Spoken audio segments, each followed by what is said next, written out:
Welcome to another episode of the Kinvestor Report, where I chat with industry experts to discuss the market, commodities, stocks, and the economy. I'm your host, Arlen Hansen. This interview is not investment advice. I'm not an investment advisor, geologist, or engineer. If Kinvestor has any financial interest in any of the companies mentioned in today's interview, it will certainly be disclosed, and we encourage you to all do your own due diligence on these names. If you like this video, you can tap that like and share button below and be sure to subscribe to our channel so you don't miss any of our latest content. Today, I'm joined by Ryan Iverson. He heads up the Capital Event Management Investment Division as the portfolio manager. They've got a fund that they invest in the junior markets. They do very, very well over the years. And I've got to know Ryan originally over the last 20 years by him being the head of institutional trading for Raymond James. So really understands money flow into the sector and very much understands how to make money in this market. Ryan, thank you so much for joining me today. How you doing, buddy? Not too bad. Not too bad. It's interesting morning again with gold ripping another, what is it, up 100 right now? Yeah. I don't think this is the last time we see gold up $100 in a day. Yeah. I actually made a post a couple of years ago saying this is not the last time you'll see gold go up $50, and I got like 1,000 likes. And then a lot of people laughed at me and, all that stuff too, right? But yeah, no, we're seeing it. It's real right now. It's very real. And I still believe that people are underestimating where gold can go in this market. But that's my uneducated opinion. No, I totally agree with you. And I think there was a battle for a long time between, US treasuries and gold being the safe haven. And I think there's a clear winner as of the last 6 weeks of, where people are more confident in putting their capital in. And the US dollar, 6-month low today. It's the writing's on the wall. And going lower. Yeah. Maybe not tomorrow, but long-term No. trend now is just like Yeah. clearly going lower. Cool. Well, I don't think the audience cares about my opinion on gold or your opinion on gold. We're not gold experts, like No, who knows? no. But what you are an expert on is prop trading the small cap markets. You were working at the Raymond James desk for a long time. We got to know each other just from a cold call from back in the days. So yeah, what's your expertise here? Why should we be listening to you, Ryan? Yeah, Arlen, I think we met probably 15 years ago at least. So I started Raymond James in 2008, literally 3 months before the financial crisis. So that was an awesome career move. Waking up every day wondering if I had a job. But what it did provide was real experience around a crisis and then being on a trade desk, seeing exactly how that affects different classes of equity, whether it's US, large cap, mid cap, Canadian small cap, that sort of thing. So I was there for 12 years, witnessed a couple big events in the world, and they all affect the market differently. And it's always this time is different, but it truly is. And then I had one of our good friends, Neil Curry, approach me and asked if I wanted to start, I guess, a mini capital markets arm at CEM. And there was a lot going on at Raymond James, and also in terms of what you could do and you couldn't do.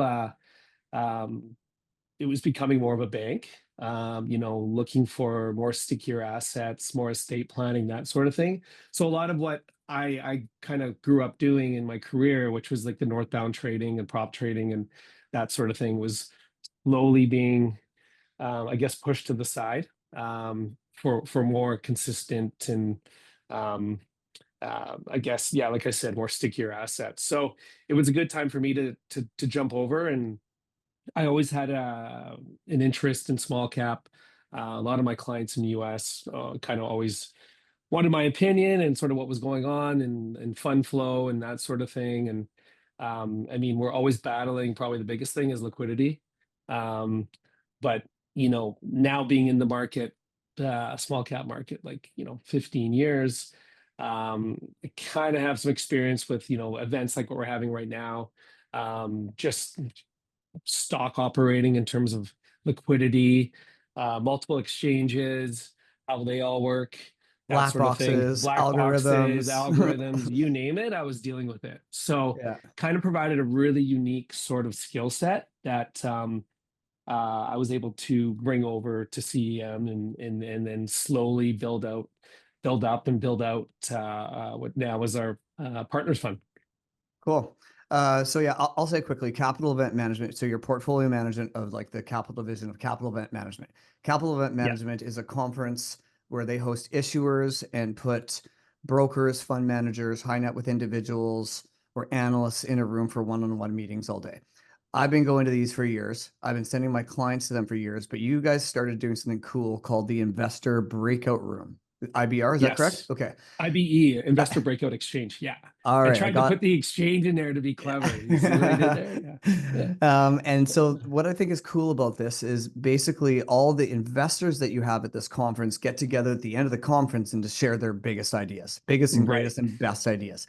So what I like about this and what I want to talk to you, you just had a big conference in Scottsdale. I think you had 64 companies and 64 investors or more. And I want to hear about what are the investors talking about after the show now. I didn't get the privilege of being in that room because I was there for an issuer called Homeland Uranium. I'm a shareholder and they pay me. Yeah. Um, but so I don't get to be on the investor side. So talk about what you guys talk about in that room. And then, with all those people in there, where is the money flow? What are people interested in? Where do the ideas go? Yeah. Um, yeah, that's a great intro, Arlen. And maybe I'll just give a little more context of how the investor breakout came together and then um, just on sort of the genesis and origin. And so, like you said, at our events, most investors might only get to see half to a third of the companies attending, just the way it's structured, 18 meetings, 20 minutes of speed dating, basically, to get to know these companies. And so what we wanted to do is provide for the investors some ideas from the other tracks because you're only seeing a third or a half, and you want to provide the best ideas for your clients. We decided we get everyone in the same room after the event and basically democratize stock picking. And so we get everyone in the room. Then everyone has a place card. They put their top 5 picks. I don't read any of them out until I have them all. So there's no sort of influencing each other in terms of the top picks. And we try to make it as fair as possible. And then I start reading out the names. And you quickly start to see trends in the room. And I'd say from Scottsdale, what you're really seeing in terms of like the picks, obviously, there's a big affinity towards mining companies that are either on the precipice of producing or are producing now. The companies that are along the Lassonde curve that are probably, a year or two away from production, and they're sort of in that valuation. I wouldn't say at a penalty box, but they're basically having to go through that valuation and then having to re-rate. One thing I found really interesting was a lot of the cap tables, and I know a lot of the investors were talking about this, had a lot of generalist funds investing in these companies. So I and a lot of them have just started in the summer and the fall. And so a lot of the cap tables I was, pointing and who's this, who's that, super random, like, European funds, and they're US funds, but I think one of them even had like BlackRock, but it just like generalist funds, and it kind of shows you how quickly they can get involved and even just like open market and be up to 5-10% in 2 or 3 months. And I think that really gives a really good like indication of where we're going in terms of Main Street now wanting exposure, and these companies only way to really provide it. Mm. Could tell us a little bit where money flow is starting to show up though too, right? Like you Exactly. didn't Yeah. see those names on the registry 5 years ago. No, Probably not even even a year ago. even a year ago, you probably That's didn't what even was see these. crazy. Yeah. Yeah, yeah, Yeah. yeah. So it's funny when this market goes no bid, it goes no bid, but when it goes bid, it starts to show up real quick, right? And Real quick. you get real leverage on those. Okay, so that's cool. So basically, your IBE is the collective decisions of all these fund managers, high net worth individuals, family office people saying these are our Yes. these are Yeah. our top ideas. Okay, so let's talk about the top ideas at your recent conference. one thing that stood out to me, I'm not going to say the names yet, now that you've shared them, is that they all had pretty big market caps, Yes. right? Yes. So Yeah, for the most part, I'd say, I mean, this show was interesting because, I mean, it had, you know, in terms of percentage of issuers attending mining, and I mean, that's just the nature of this show. But we always try to provide, at least, you know, when I'm vetting these companies, we're trying to provide, you know, some higher market cap companies for those clients or investors who have that sort of client base, who want more of a diversified, safer investment. But then we also provide a lot of companies on the tracks that provide that new exploration upside. And so, you know, we have some companies in the top five that are 40 million, and then some that are 400 million. So it kind of gives you sort of an idea of how diversified these companies are. cool. So as you go through these, you're going to have to tell the audience if you're a shareholder of these companies for Right. compliance reasons. Okay. I'm not a shareholder of any of the top five. Okay. So Okay. that's my disclosure. So I don't have to keep saying it every time, but I'm not a shareholder of any of the top five. But yeah, let's fire off. So let's talk about And the top five picks that at the show. sure, sure. And this one's going to be a little interesting because we did do a top five, but we also had a couple companies that were recognized in the top five that had already Again, been in the top five. like So seven times. so we kind of called it now the alumni.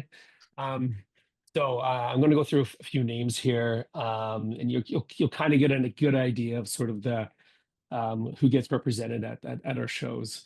So one of the top picks was Luca Mining on the TSXV, LUCA, 325 million market cap, multi-asset producer operating two fully permitted mines in Mexico's Sierra Madre Belt. They're nicely hedged because they have kind of a product mix of gold, copper, zinc, silver, and lead. I'd say 50% precious metals and 50% base metals. There's probably been, I think there's over 500 million of infrastructure in place. So it's fully de-risked. They don't need to do any more CapEx. I believe they have 2.7, 2.8 million ounces of gold equivalent in resource. They're looking to target doubling their production this year to 100,000 ounces of gold equivalent. That gives them, I think, approximately 30 to 40 million in free cash flow. They've committed this year to 4 million in exploration. That's a 10,000 meter drill program. And looks like they should have their debt fully paid off. I think there's 10 million USD left by mid 2026. And that's through a combination of free cash flow and warrant exercise. And so with their two operating mines right now, I think what's exciting is they're optimizing them. There's exploration potential, and they're scaling up production on both. And so, you know, with gold going where it's going, I think Luca's up today 12, 13 cents. So you're really starting to see a Sure is. re-rate in the company. Yeah. Yeah. No, the chart look on it looks Yeah. beautiful, as it should be, And with gold ripping another $100 yeah. today. And Like, get and the and leverage there on these things. there's a bit of I mean, a bit of a ceiling on it right now. I think a lot of warrants are getting exercised, which is good for the company. And so you're seeing a bit of an artificial cap on it, but definitely leverage the gold, and it's definitely one to watch. Okay, right on. And that's LUCA on the That's venture board. correct. Is Capital Event Oh, yes, yes, we okay. we have a position in this. Yes, Okay. open market position. Yeah, Oh, open market for you. yeah, Okay, yeah, cool. And the next one here, I see relevant gold, and this is actually this one I've met with management quite a few times. They always got these rock samples at their booths, and yeah. man, look, it looks really exciting. I'm not a geologist again. I can't say that this is the best target in the world, but it looks like a real big team. But this is out of the five companies. This is the smallest market cap company, exploration, right? Yes. So yeah, give it a little bump on that. Sure. Yeah, this one's relatively new. Been probably trading just over half a year. We were involved. We own this one. We were involved in the IPO round, and took place in the last round as well. Really, really interesting story. They kind of have this video where they show the Abitibi um, area in Canada, and then if you like look at the tectonic shifts over, I forget how many million years, there's basically an American Abitibi, and it's in Wyoming. And so they have a 50,000 acre land package with 5 district scale projects that they're working on right now. And they've got some high grade mineralization at surface and at depth. And so what's exciting is they're getting their final permits. And we all know Wyoming is like really mining friendly, and they should have that in the next, couple months. And then they get to initiate on a 5,000 meter diamond drill. So, and I think Kinross just came in for 10% in the last financing last month. There's also Rob McEwen and then Bill Bollinger. So very tight structure. These guys have created a ton of value in other areas as well. And so you have a really strong management team, real tight structure, big high name investors involved, and you're kind of in an area that is unexplored that could potentially be the next Abitibi. So it's a really cool name to follow, and I'm looking forward to the results over the next 6 months. Okay, cool. Next we've got well, I won't open the birthday present. Why don't you talk about the next company that was picked up? Okay. Maybe we'll switch it up a bit, and Light AI. Light AI. Okay, so this is Yes. technology. So yeah, I won't Tech. ask any questions because all I know is mining. But I have to split this up because if I do like 5 or 6 mining in a row, I'm going to start blending results and properties, and it's I'll split. But this was so we own a bunch of this as well. IPO round, and so the symbol's ALGO, approximate market cap 55-60 million.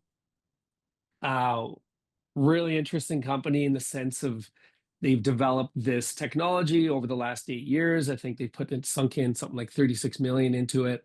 But they basically have an app technology where you can take a small image, short video of your throat, and they're able to distinguish if you have strep A within seconds. So if you can do the math in terms of distribution on a phone, health providers using this, where you call up your doctor, they would say, okay, use the app, and they would able to tell you if you had strep within seconds, and then be take able to take a picture of your own throat. Yes. Literally. Yes, and they're able to tell you within seconds if you have strep, because right now, out of every 10 sore throats in the US, 6 are prescribed antibiotics, and only 2 are actually infections. So you're having all these people take unnecessary antibiotics just because they're getting misdiagnosed. And it's kind of one of those things where it's like, oh, we might as well treat it just to be sure, just in case. But then that kind of like leads to a bunch of other things, right? Like, so the body gets used to, antibiotics, and anyways. Super bugs. So they have strep A, and then they just announced last week that they also have on their platform COVID-19, and I believe pink eye as well. So they're basically providing this wellness platform. You take a picture, short video, you're on with your doctor, and you're basically being able to be diagnosed on the spot, not having to go into a waiting room or the office, that sort of thing. So really cool story. They just got DTC eligibility last week. So I think you'll start to see the story being promoted in the US, and because I think this really is a story that would resonate with anyone, but I think it's a story that hasn't really got out yet. So if you told me 20 years ago we'd be taking pictures of ourselves and getting diagnosed within seconds, I would have laughed you off the planet. yeah, It's wild. it's wild. It's crazy. We don't have time to go into like the real business model of it all, and all the Right. questions I would have about it. Yes. But it does sound cool. And this is the idea of the breakout room, right? Is just like, Exactly. here's just the highlights. You go and do your homework and figure out what you're comfortable with when you're looking at these investment ideas. And that's what I like about your conference. It is that 20 minutes to get in front of a company. If you don't like it, you only wasted 20 minutes of your time. But if you're intrigued, then you can start your homework process, right? So that's, I think, a really good value there for that. Exactly. Cool. All right. What's next on the docket? Okay, we'll switch it up a bit. So Pinecliff, PNE, I believe it's around 200 million market cap. We do own a position in this open market. We bought this after a show. I've never heard, I know the company, but I never heard the full story. So it was quite cool to hear that, from 2012 till now, they've gone from 100 barrels to 22,000 barrels equivalent a day, which is incredible.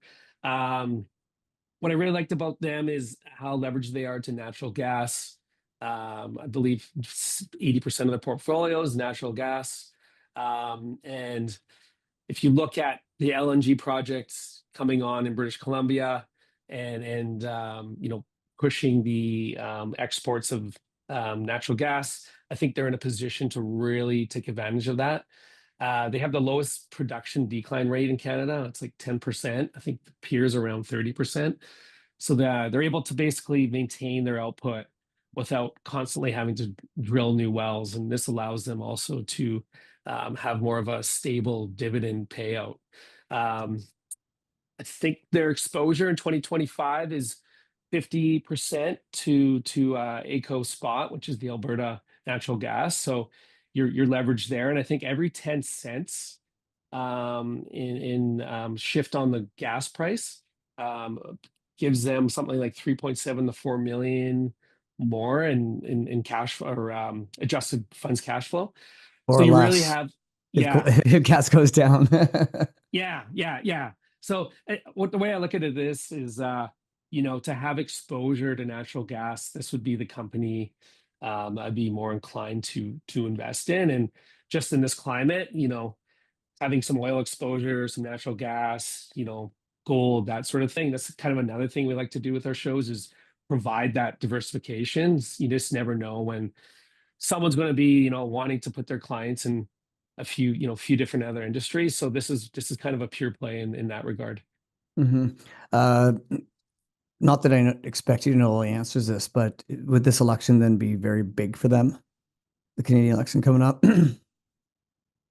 I believe so in the sense of opening up the gates and the getting rid of red tape, that sort of thing. I think what's already going on in the US with the tariffs, I think you're already starting to see some solidarity between the provinces. And I think if you add on top of it the right government pushing you know, that agenda of getting rid of restrictions and red tape, I think this could be huge because I think there's numerous partners, especially with, like I was talking about, the LNG project in British Columbia that would love our natural gas and probably get a better price. hmm Right on. Yeah. Okay, we're moving on because again, I don't expect you to know all the detail of all these Yeah. stories. So okay, another Yeah, one. moving on. Now we're going on Yeah. to another company. It looks like they're a Yes. producer called Integra. Integra. That's correct. Yeah, we've been since I started 5-6 years ago, we've been involved with Integra. We do own some of this. They just had a transformational acquisition last year with Florida Canyon. So they went from potential developer to producer. So this kind of fulfills their cash flow needs while they're build out their two development stage heap leach projects, which were Delamar in Idaho and Nevada North, which I think they have a combined resource of like 10 million gold equivalent. And I know there's some feasibility studies being done and some permitting and that sort of stuff. And so I know those two assets, they have somewhere of like around a 20-year mine life. So this acquisition last year really helped them in terms of, providing that cash flow in the meantime while they sort out all the permitting and everything else. So with gold where it's going, good job on them to, do the Florida Canyon acquisition and really re-rate the company. If you look at the price of the company in the last, like, I think 3-4 months, it's done extremely well. Oh, it's gone from $1 to $2.50 in the last Yes, 12 months. So yeah, yes, kudos to them. yeah. And they have institutional ownership of, Alamos, Wheat and Precious Metals, BD Hmm. Group, that sort of thing. They got a bunch of cash on the balance sheet. So another one that'll really be leveraged to gold here. Yeah. Um, yeah, good story, great chart. I do like their assets. I'm not a shareholder, but it's a story I've always followed too as well, just for like a benchmark on what's happening in the US gold market. Right, right. Cool. And then now we're going to talk to another story called Northern Dynasty, NDM. Oh This is yeah, the biggest. NDM. This is the biggest market cap company that was picked. It was 840 million market cap. Now, Yeah. just a few months ago, it was probably only 200, 300. I don't know the numbers off the top of my head, but they're certainly getting some momentum. Man, I mean, this story is going to be a movie one day, I think. It's been around for 20 plus years. I mean, I remember when I was at Raymond James, it was under coverage. I think this was the first stock I bought, a T Waters account, in like 20 something years ago. But it's been around forever. I mean, now it's back in the headlines, obviously, with the new government having a very pro mining stance with the U.S. administration. I think there was the recent Critical Mineral Consistency Act, really pushing to unleash Alaska's resource potential. I mean, we all know the Pebble Project, something like 50 billion pounds of copper, 54 million ounces of gold. The PEA was done, I believe, 2 or 3 years ago. 20-year mine life, NPV of around 2 billion. So very topical. I think everyone knows the story. I mean, if there's a call option on U.S. supply chain nationalization, this would be it. Yeah, that's a good way to put it. Yeah, That's a yeah, very good way to put it. Like that yeah. stock used to be $22 a share. Yes. Like back in the days, right? Like talk about leverage in like bear markets, or the challenges of putting a mine or life cycles of mine of exploration into the Lassonde curve, right? Like these things take years and years and years. But that was a $22 stock back in the days, trading at $1.50. It's Wild. incredible. It's Yeah. wild, right? And like they've obviously had their huge momentum after Trump made his announcement about, fast tracking billion-dollar projects and things like that. So I know they've had a real tough go on the permitting over the years, and that's clearly why the stock's done what it's done. They had, clearly had some upsets at some times, but yeah, I got to golf with Ron on the Sunday at your conference, so that was really good. And yeah, he's really excited about the direction of the company, so that's cool. Okay, and Ryan, I also noticed that like out of the top five, you create this alumni, which is one of these companies that gets mentioned time and time and time again. And that's Midnight Sun. And he's been on our conference, our online conference once. I've met with him many times. He's such a good storyteller. He is so passionate. He Oh, like isn't it he one just of he the? wins Yeah, every it's time because incredible. he's just and he's Yeah. got a really good story. So can you, and I'm not a shareholder, they don't pay me, but yeah, I stand behind this guy any day of the week just because I think he's got a lot of integrity, works really hard. Why don't you run down that story? Sure. Yeah. Just to start, we do own this as well. This is a position that's been really fun to watch and unfold. I mean, they've been in Zambia over a decade, and as Adrian likes to say, they're right on the cusp of unlocking a multi-generational copper deposit. I mean, you just look at the company they're in with First Quantum, Barrick, Rio Tinto, Ivanhoe, Anglo America. They're all surrounding them. Um, so their exploration over the next year or two, I know a big chunk of it is being funded from them already producing. But then they also have an agreement, co-op agreement with First Quantum, which just operates the mine adjacent to them, which is Africa's largest copper mine. So it's gonna be really exciting to see how this unfolds. I mean, you got this super rare blend of exploration upside with short-term cash flow from what they're already producing. So this is one we've been watching really closely, and to be on the precipice of a major world-class discovery is quite exciting. Yeah, I'm glad you brought that name back up because yeah, he wins every time. Like he's on the top Yeah, pick every time. It is a fantastic story. Again, I'm not a shareholder, but I agree. I think the geology there looks great. They're in the right company, in the right place, in the right time. They did have some news out over the last year that kind of scared some investors for a period of time, but I think they've solved that and put that to bed very much. they So, did. They yeah, did. It gives them more control over the story as well, and yeah. they were really good at explaining that, and yeah, this can be a really exciting name. So what's next, Ryan? You get all this information, you talk to all these brokers, these fund managers, where like generally we talked about the top names, but let's talk about generally what were people excited about? Mining, gold, silver, uranium. Kind of felt like uranium went from like the greatest to the hatest in 6 months. But yeah, what was the general theme? I'd say that probably the biggest theme was like I was kind of mentioning earlier, is having that exposure to gold, and looking for companies with really good management, good structure, and having that exploration potential, but also not having to fully worry about financial risks. There was a few companies on my track, definitely are fully funded in PFS, and fully funded all the way through to production. And that's what people are really looking for, is companies that aren't going to suffer any massive dilution or some crazy um, financial product. And I know a lot of these companies are having to raise big amounts, and 2 or 3 years ago some of these amounts would have been laughed at, but I've been seeing the last 6 months, even year, a lot of these projects attract and raise significant amounts of capital. And what you're seeing now in the last few weeks, especially with the price of gold, I think you're going to see a lot more. Hmm.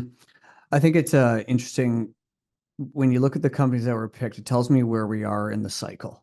Yes. Okay. So the last, people don't want companies that aren't going to be subject to dilution, right? Because we've been trained over the last 10 years that if you need to go raise money, you're doing it at half of your current market cap, right? So like the propensity is to go towards these names, like these bigger names here that aren't as worried about, the financial risk, right? Which makes sense. But it tells me where we are in the cycle because I think as we're kind of getting near the end of the cycle, people are going to be throwing your top five picks are going to be these junior gold stocks that look like they've got a potential 10 bagger because people Hmm. haven't had the experience of, they've had years and years of making money because we're in a bull market. They pay less attention to those risks of the dilution because all of a sudden they start thinking that you can keep financing these things again. Hmm. Right. Hmm. So I think it's just an interesting, like it tells me that we're still very, very, very, very early on in the cycle because the money flow based on what the top five picks are companies that are kind of in production, going into production, and the investors don't have to worry about that dilution. At the end of a bull market, investors never worry about the dilution anyways because there's always enough buying to Exactly. clean it up. Right. So yeah, that's what tells me where we are in the cycle. We're still very early on, in my opinion. Um, but yeah, that was a good recap. That's really cool. Yeah, no, I think there was a couple companies there as well that were um like Skeena and Aldebaran, and I mean, very impressive backing um by other majors. And I think some of the companies I've talked about today, just seeing, like I said, the generalists and other big mining proponents coming in and putting in capital is encouraging. And I think you're just going to see more of that. Hmm. Has any of those top five picks there have any of them like gone up a lot since your show? I mean, Luca was the big one I saw this morning. I mean, some of the other ones like Relevant, and they're still like the float is that's one of their goals this year, is to increase liquidity. I think Integra was up.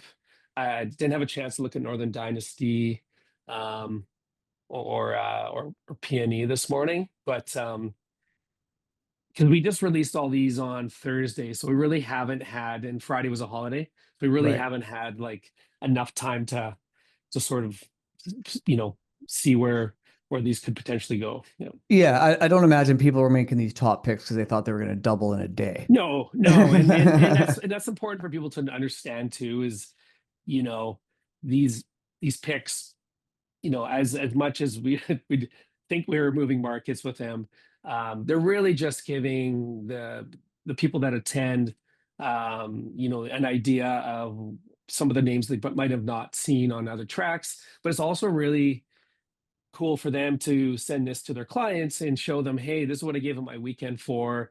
Here's the companies I was meeting with.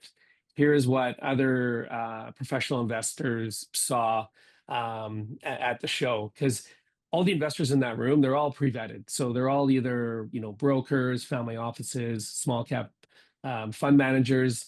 And, you know, each one of them has, you know, probably, you know, hundreds of their own clients, right? So this allows them to go to their clients and show them what they've seen as well. And that's kind of why we came up with the newsletter, the IBE newsletter.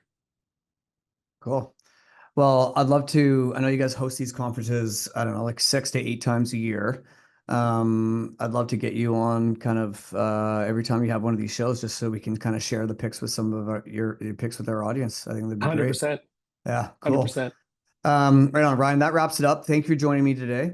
You can stay up to date with Ryan and learn more about CEM Partners Fund. We'll put the link in our description here.